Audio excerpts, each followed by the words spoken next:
not a very good picture. You don't want it.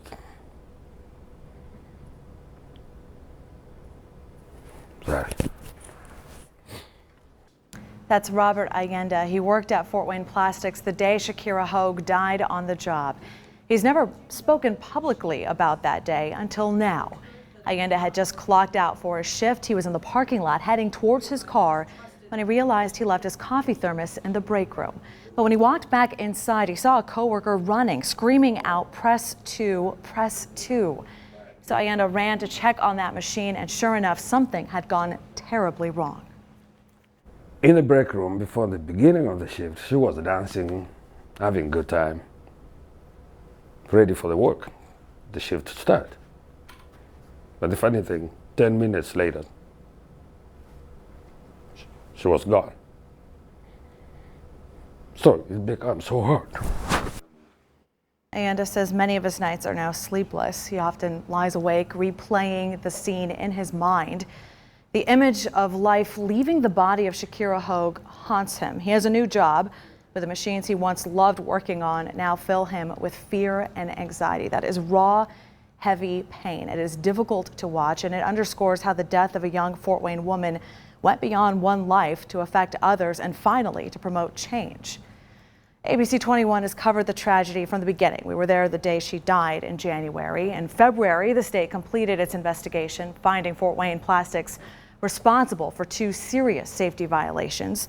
In March, the state and the factory reached a deal, with the state fining the company less than $7,000. And that's where our Digging Deeper investigation began, uncovering how the company stripped away key safety mechanisms and how the state frequently reduces penalties even for gross safety violations like this one.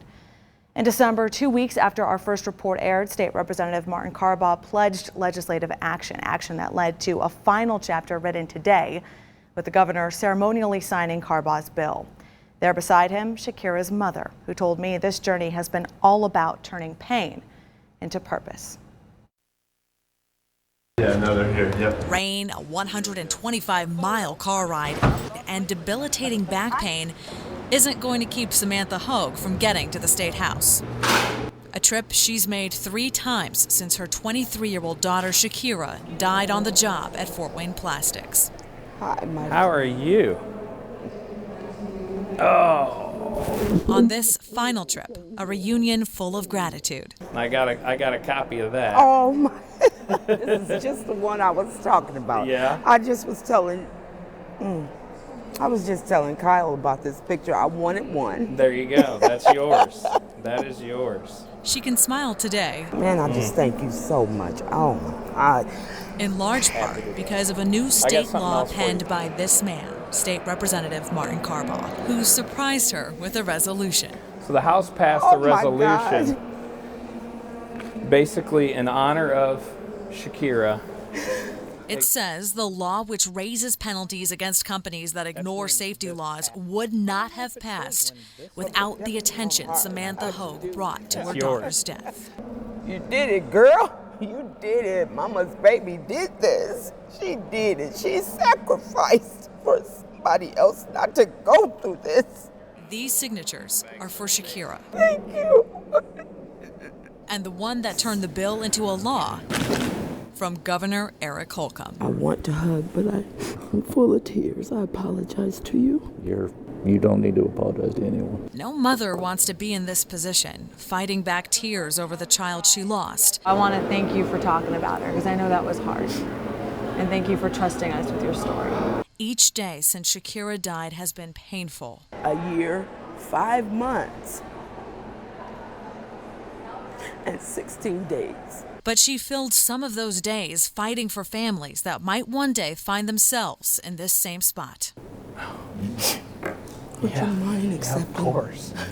Accepting this. Thanking the lawmaker who made this day happen. Thank you. Giving the ultimate credit to the one person who couldn't be here today. These are not tears of sorrow. They are pain. But I had to turn my pain into purpose. The entirety of our investigative series, as well as our original data, is all available on our website right now. That is WPTA21.com. It's under the News tab. There's a page dedicated to our Dying on the Job investigation.